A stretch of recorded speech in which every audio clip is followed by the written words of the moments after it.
The story kicks off with a scene in America where a group of military guys are basically erased, their identities wiped clean after an accident. Then we flash forward 3 days later to Miami. We see this school where kids are just brawling.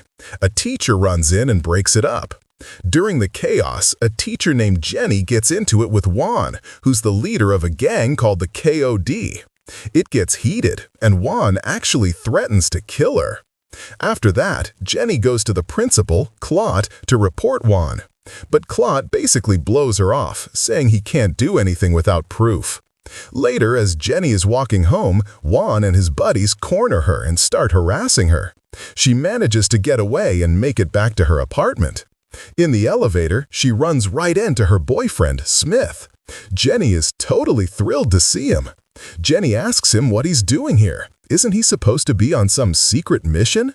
But Smith tells her the government retired them. This is where we learn that Smith was one of those same guys we saw at the beginning of the movie. The next day, Smith is looking for a job and meets a guy named Wilson. Wilson tells him he needs a soldier to make sure his merchandise gets to its location, no questions asked. Smith immediately clocks that this guy is a drug dealer. He tells him he doesn't need a soldier, he needs a killer, and that he's not interested in the job. Meanwhile, we see Jenny out for a run. Suddenly, someone attacks her and she goes down hard. Right before the guy can finish her off, Smith shows up out of nowhere and saves her. The scene changes, and now we see Smith in a hospital room. When Jenny wakes up, Smith tells her that her leg is broken and she'll have to stay in the hospital for a few days. Hearing this, Jenny says she knows it was those kids from school. She tells Smith to call a Miss Joanna and get a substitute to cover her classes for a week. Smith does just that, but then he calls a friend and tells him to forge a fake teaching certificate. Smith decides to go undercover himself to find out what the hell is really going on at Jenny's school. The next day, Smith shows up at Jenny's school as the substitute. The whole place is chaotic, with kids running everywhere. He meets Principal Claude, who gives him his schedule. After that, Smith heads to his first class. The classroom is a complete zoo. Some kids are dancing, some are yelling, and others are just talking. Smith kills the music and tells everyone he's the substitute teacher for Miss Hisco, which is Jenny. In that first class, the kids give him a really hard time. They don't listen to a word he says. After class, Smith goes to the library, where he meets the English teacher, Daryl Sherman, and the librarian, Hannah Dillon. Smith asks the other teachers who would have done something like this to Jenny. Daryl says she was trying to get Juan Lucas transferred because he's the leader of that KOD gang. He's the one who threatened Jenny. But Principal Claude never even called the cops, saying there was no proof. After this, Smith goes to see Principal Claude and asks for Juan Lucas's file. The principal tells him he's not giving a student's private information to a temporary employee. Smith notices the principal is wearing a very expensive watch. The principal also spots a scar on Smith's hand, which makes him suspicious of Smith too. He asks Smith about his background, and Smith just feeds him the fake educational qualifications his friends made up. The principal and Smith are both staring each other down, totally suspicious. The scene shifts again, and we see Smith meeting up with his old crew. They're in the middle of target practice. Smith tells them he thinks something is seriously wrong at the school and that they all need to be on high alert. The next day, we see Smith's friends setting up in different disguises, working jobs around the school. Smith goes to teach class again. This time, he roughs up a few of the kids because they brought weapons to school. After that, the rest of the students quiet down and actually start to study. When Principal Claude finds out about this, he tries to run a background check on Smith, but all he finds is the fake Harvard University record that Smith's friends planted. Now we see Jenny, who's finally back home from the hospital after her leg fracture. As soon as she gets in, she finds a bunch of postcards. One of them is from the student who had her attacked, and seeing it makes her really upset. The next day, Smith is teaching again when Juan Lucas and his friends walk in late.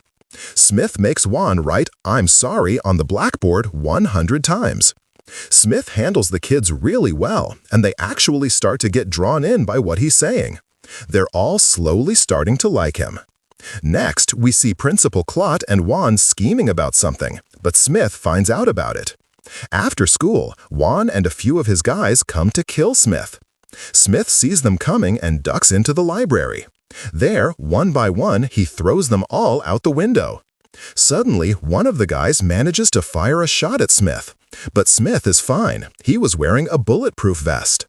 Over at Jenny's apartment, Daryl Sherman stops by to visit her. He sees the photos of Smith and Jenny. Jenny tells him that Smith is her boyfriend and that he's in the military. After the fight, Smith goes back home bringing food for Jenny. While they're eating, Jenny asks him where he's really working. Smith tells her he's working as a watchman. Jenny just looks at him and says, "I know what you're doing. Daryl was here today and he told me everything." Meanwhile, we see Smith's other friends tailing Juan. Juan goes to a fruit shop where he meets with a really muscular guy.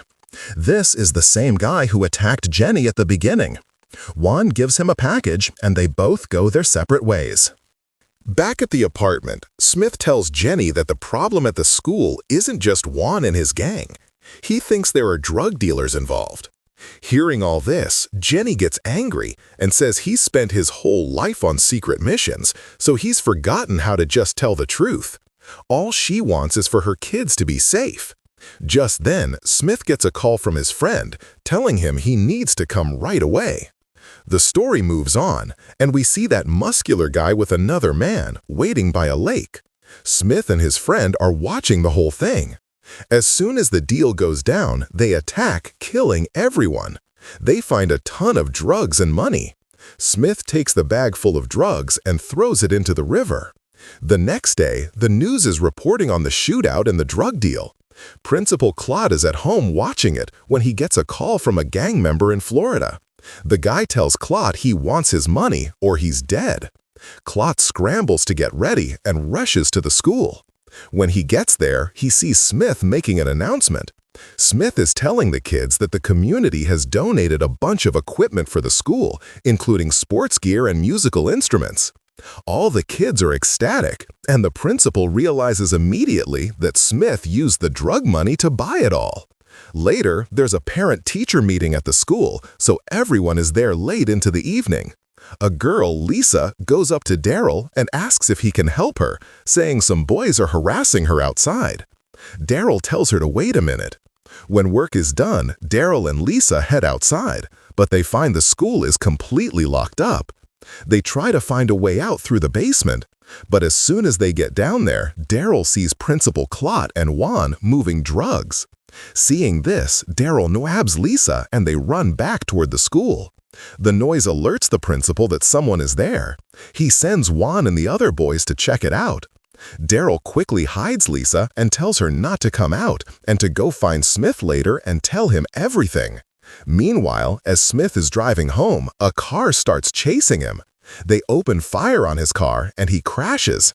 It turns out the principal sent those guys because he wanted Smith out of the way for good. The next morning, all the students are incredibly sad. Just then, Smith walks into the school. Everyone is stunned. Smith asks Jerome, "Why is everyone looking at me like I'm a ghost?" Jerome tells him, "The principal just made an announcement this morning that you were killed in a car accident. And not only that, they found Daryl Sherman this morning. He was shot in the head." Hearing this, Smith tells Jerome to cover his class for him.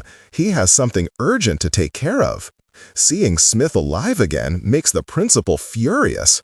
After all his efforts, Smith is perfectly fine. Smith knew he had to take down the head of this gang, and fast, or more innocent people like Daryl would die. He immediately goes to that guy, Wilson, the one he met at the start of the film about the job. At first, Wilson won't talk, but Smith beats the information out of him. The gang leader's name is Johnny Glades. He's working with a cop and the KOD group at the school to run the operation. This is where we learn that the cop is none other than Principal Clot himself. Back at the school, Jerome is subbing for Smith's class when Lisa shows up. She asks Jerome where Smith is, telling him she has something extremely important to tell him. After this, Jerome and Lisa go to Smith's house. But Juan and his friends are already there. They capture Lisa, Jerome, and Jenny. Then Juan forces Jenny to call Smith and tell him to come home. Smith can tell from her voice that something is wrong. When he gets to the apartment, Smith pretends to be a delivery guy to get inside. He sees that they have Jerome and Lisa too. He immediately starts taking everyone out. Just as Juan tries to kill Jenny, Jerome grabs a gun and shoots him, killing him. After it's all over, Lisa quickly tells Smith everything she saw in the basement that night. Smith finally has the full picture. He gets his friends together and plans one final mission. He tells Jenny that there's a chance he might not come back. She tells him she'll be waiting. Now we move to the final action scene of the movie. Smith and his whole crew go to the school, fully geared up. They're in the basement, moving the drugs, when one of Smith's friends radios that they've got company. Smith heads to the gate and sees Principal Clot, Johnny Glades, and a bunch of their guys getting out of a car. They start talking to Smith. Meanwhile, while everyone is distracted by the principal, a ton of guys with heavy weapons sneak into the school from the back. Before they can start shooting, one of Smith's guys on the roof spots them and opens fire. And just like that, all hell breaks loose. It's just Smith and his 4 or 5 guys against the principal's massive crew. But because Smith and his team are military soldiers, they're more than holding their own.